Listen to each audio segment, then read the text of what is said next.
এই হলো গরিব ছেলে বিমল। বেচারা প্রতিদিন কাঠ কেটে সেই কাঠ বাজারে বিক্রি করে খুব কষ্ট করে নিজের সংসার চালায়। না, আজকের মতো অনেক কাঠ কাটা হলো, যাই এবার বাজারে যাই। এই বলে বিমল যে কাঠগুলো কেটেছিল সেই কাঠ নিয়ে বাজারের দিকে রওনা দিল। ও কিছুক্ষণ পর সে বাজারের মহাজনের কাছে এসে উপস্থিত হয়। মহাজনবাবু, এই যে দেখুন কাঠগুলো, একটু ভালো করে দেখে নিন। আরে বাহ বিমল, তুই তো বেশ ভালো শুকনো শুকনো কাঠ এনেছিস রে। এই জন্যে তুই খুব ভালো দাম পাবি। তাহলে তো আমার খুবই উপকার হয় মহাজনবাবু। এই নে তোর টাকা। হ্যাঁ রে বিমল, তোর একটা ছেলে আছে না? কিসে পড়ে ও এখন? আগে মহাজনবাবু, আমার ছেলে ক্লাস 3-তে পড়ে। তা হ্যাঁ রে, নিজের ছেলের ভবিষ্যতের জন্য কিছু টাকা পয়সা জমিয়েছিস? আগে মহাজনবাবু, আমার মতো এই গরিব কাঠুরে কাঠ কেটে আর কত টাকাই রোজগার করে বলুন? আমি ঠিক করে নিজের সংসারই চালাতে পারি না, আর তার ওপর এখন আমার ছেলের টিউশনের খরচা যুক্ত হয়েছে। তা সারা জীবন কি এরকম কষ্ট করেই কাটাবি, নাকি আগে কিছু করার চিন্তা করেছিস? তেমন কিছু পরিকল্পনা করিনি, কিন্তু ভাবছি কাঠ কাটার পাশাপাশি ঘুগনি বিক্রি করব। কিন্তু তার জন্যও যে টাকা লাগবে। তা কত টাকা লাগবে রে তোর? তাও ধরুন 1000 থেকে 1500 টাকার মতো। ও এই ব্যাপার, এই নে তোর 1500 টাকা। পরে তোর কাছে যখন টাকা হবে তখন তুই আমাকে ফিরিয়ে দিবি। এই বলে বিমল নিজের বাড়িতে চলে আসে এবং বাড়িতে এসে দেখে তার স্ত্রী ও ছেলে খাটের উপর বসে আছে। এই দেখো গিন্নি, টাকা নিয়ে এসেছি। এত টাকা তুমি কোথায় পেলে? আর বলো না, মহাজনবাবুকে আমি বললাম এই কাঠ বিক্রি করে আমার সংসার ঠিকঠাক চলছে না, তাই আমি পাশাপাশি কোনো ব্যবসা করতে চাই।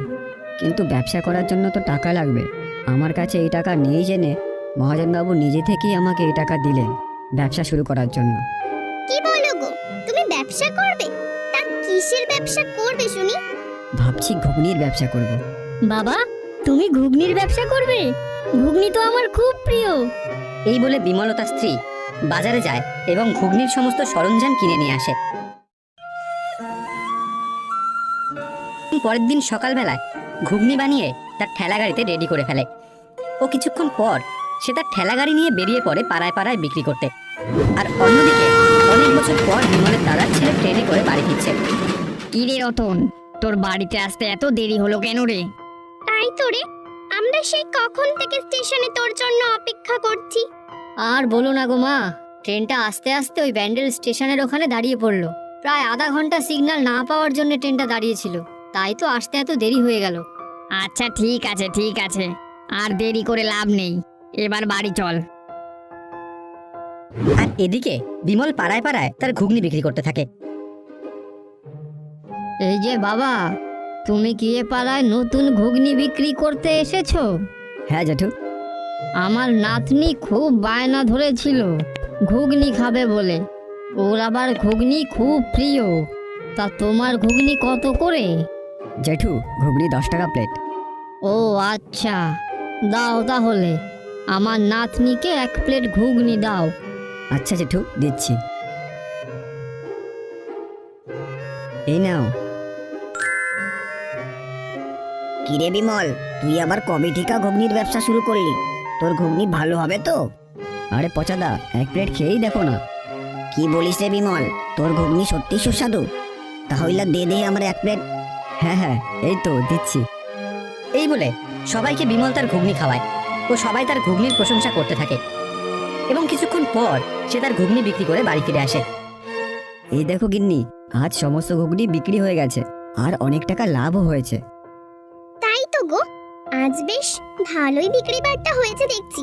কিন্তু বাবা, আমার ঘুগনি কোথায়? তুমি তো জানোই আমার ঘুগনি খেতে কত ভালো লাগে।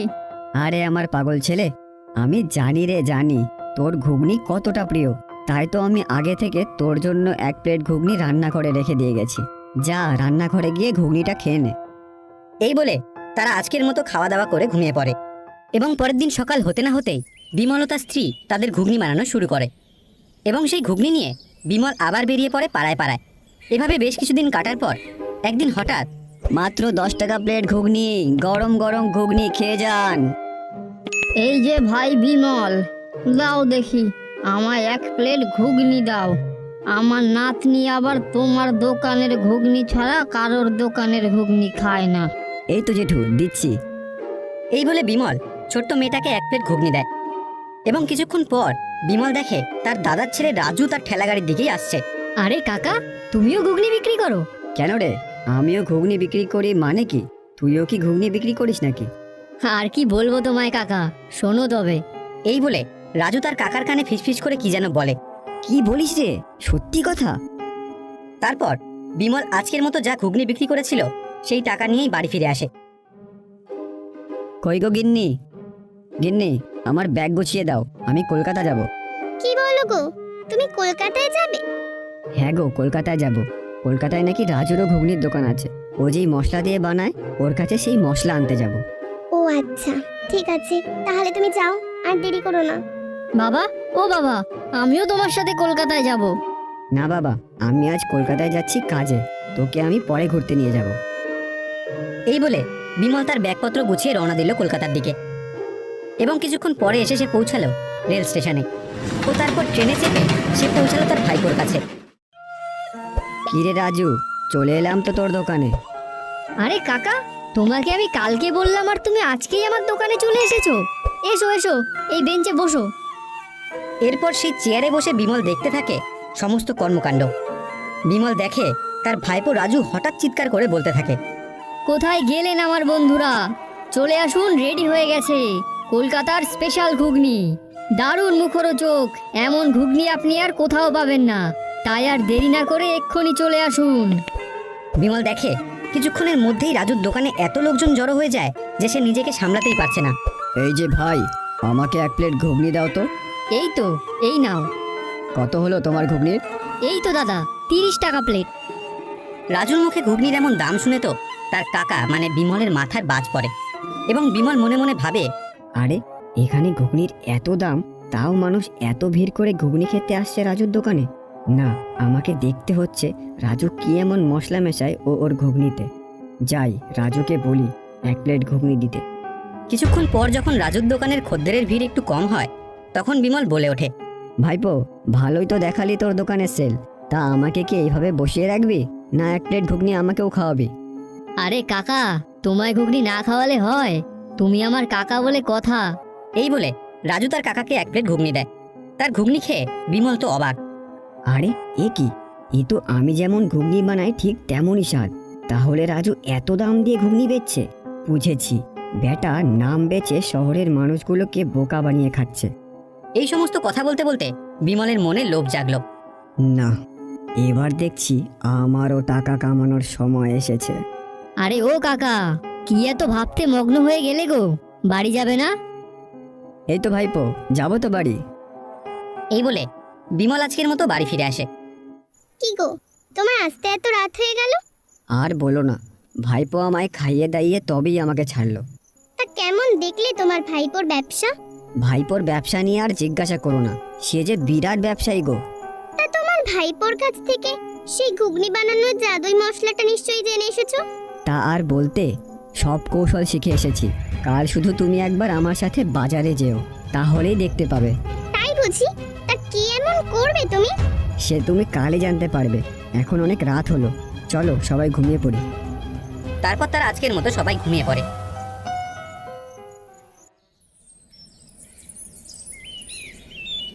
এবং পরের দিন সকালবেলায় বিমল গিয়ে পৌঁছায় হোটেলের মালিক শ্যামলের কাছে। আরে শ্যামল বাবু, শুনছেন? হ্যাঁ বিমল, বল, কি বলবি? বলছি শ্যামলদা, তুমি কি আমাকে সাহায্য করতে পারবে? হ্যাঁ হ্যাঁ ভাই বিমল, বল না, কি সাহায্য করতে পারি তোর? বলছি তোমার তো অনেকগুলো হোটেল, তার মধ্যে একটা হোটেল যদি আমার কাছে ভাড়া দাও তাহলে এই গরিবের অনেক বড় সাহায্য হতো। আমি একটা ব্যবসা করে আমার সংসারটা একটু ভালো করে চালাতে পারতাম। কি বলছিস বিমল, তুই ব্যবসা করবি? এ তো খুব ভালো কথা রে। আমি তোকে অবশ্যই আমার একটা দোকান ভাড়া দেব, তাও আবার হাফ দামে। মানে অন্যদের থেকে আমি যা ভাড়া নিই, তুই তার হাফ ভাড়া দিবি আমাকে। তাহলে আমাকে কত টাকা দিতে হবে শ্যামলদা? বেশি না রে, সবার কাছ থেকে আমি 1000 টাকা করে নিই। কিন্তু তুই যেহেতু নতুন ব্যবসা করবি, তাই তুই আমাকে প্রতি মাসে 500 টাকা করে দিবি। আচ্ছা ঠিক আছে শ্যামলদা, এই নাও তোমার 500 টাকা, এই মাসের অগ্রিম ভাড়াটা। এই বলে বিমল 500 টাকা দিয়ে শ্যামলের কাছ থেকে একটা দোকান ভাড়া নিয়ে নেয়। ও কিছুক্ষণ পর সে তার ভাড়ার দোকানে তার ঘুগনির ব্যবসার সমস্ত সরঞ্জাম নিয়ে আসে ও সাজিয়ে গুছিয়ে বাড়ি চলে যায়। কই গো, চলো চলো দোকানে চলো। কি বলছো গো? দোকান? আরে হ্যাঁ রে বাবা, হ্যাঁ। একবার আমার সাথে তুমি বাজারে চলো তো। তুমিও না, কি যে করো না। তারপর বিমল তার স্ত্রীকে নিয়ে দোকানের দিকে রওনা দিল এবং দোকানে এসে দেখে দোকানে বড় বড় অক্ষরে লেখা রয়েছে কলকাতার স্পেশাল ঘুগনি। গিন্নি, এই দেখো আমাদের দোকান, কেমন হয়েছে বলো? কি বলছো গো? এটা আমাদের দোকান? আরে হ্যাঁ গো হ্যাঁ, চলো আর কথা না বাড়িয়ে দোকানের সমস্ত সরঞ্জাম রেডি করে ফেলি। হ্যাঁ হ্যাঁ, চলো চলো। কিন্তু সমস্ত সরঞ্জাম কি তুমি এনেছো? সে কি আর বলতে। তারপর তারা তাদের ঘুগনির দোকান রেডি করে ফেলে এবং জোরে জোরে চিৎকার করে বলতে থাকে, কোথায় গেলে আমার গ্রামবাসীগণ?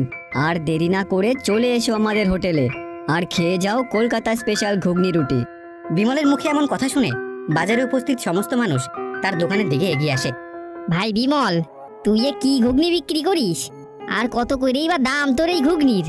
বটাদা, ঘুগনির দাম 30 টাকা প্লেট। কি কোষ রে, 30 টাকা?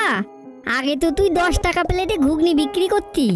হ্যাঁ বটাদা, আগে 10 টাকা প্লেট ঘুগনি দিতাম, কিন্তু এই ঘুগনি কলকাতার স্পেশাল মশলা দিয়ে তৈরি ঘুগনি, তাই এই ঘুগনির এত দাম।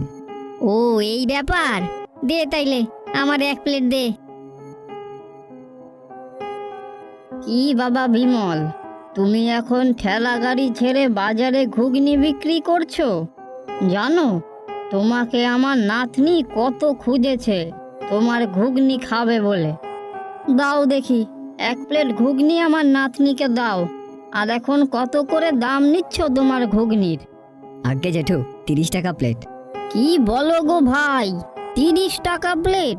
কি আর বলবো জেঠু, সবই তো জানেন জিনিসপত্রের এই এত দাম বেড়েছে, আর তার উপর আমি কলকাতা থেকে আনা স্পেশাল মশলা দিয়ে আমার ঘুগনি বানাই, তাই একটু দাম হবেই। আচ্ছা বাবা, বুঝতে পেরেছি। দাও তাহলে আমার নাতনিকে 1 প্লেট ঘুগনি দাও।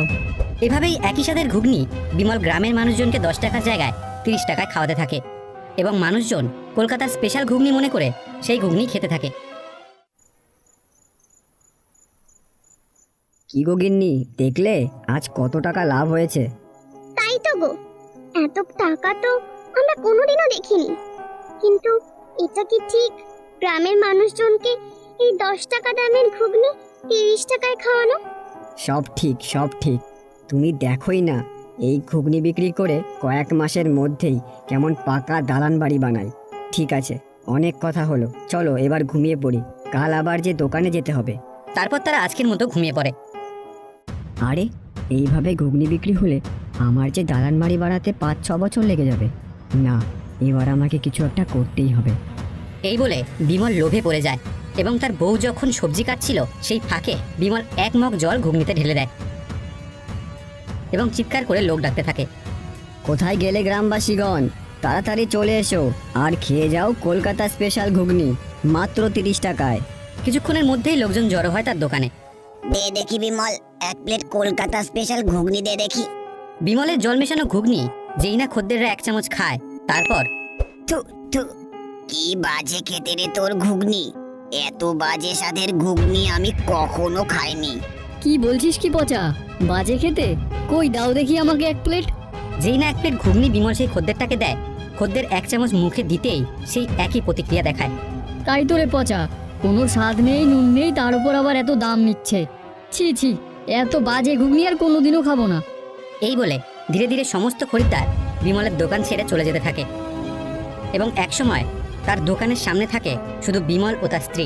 কি গো, লোকজন এমন আমাদের ঘুগনি বাজে বলে চলে যাচ্ছে কেন? আর বলো না, সব আমার লোভের জন্যই হয়েছে। না আমি মগে করে জল ঘুগনিতে মেশাই, আর না এমনটা হয়। দেখেছো তো, অতি লোভে তাঁতি মরে। আমি জানতাম এমন একটা দিন আসবেই। তুমি লোভে অন্ধ হয়ে গিয়েছিলে। হ্যাঁ গো হ্যাঁ, তুমি একদম ঠিকই বলেছ। এভাবেই তারা প্রতিদিন তাদের দোকানে ঘুগনি বানিয়ে লোকজনদের ডাকতে থাকে, কিন্তু কোনো খরিদ্দারই তাদের হোটেলে আসে না। এমন অবস্থা দেখে বিমলের স্ত্রী বিমলকে বলে, হ্যাঁ গো, এভাবেই চলতে থাকলে যে আমাদের এবার না খেয়ে মরতে হবে। তুমি কিছু একটা করো। হ্যাঁ গো, তুমি একদমই ঠিকই বলেছ।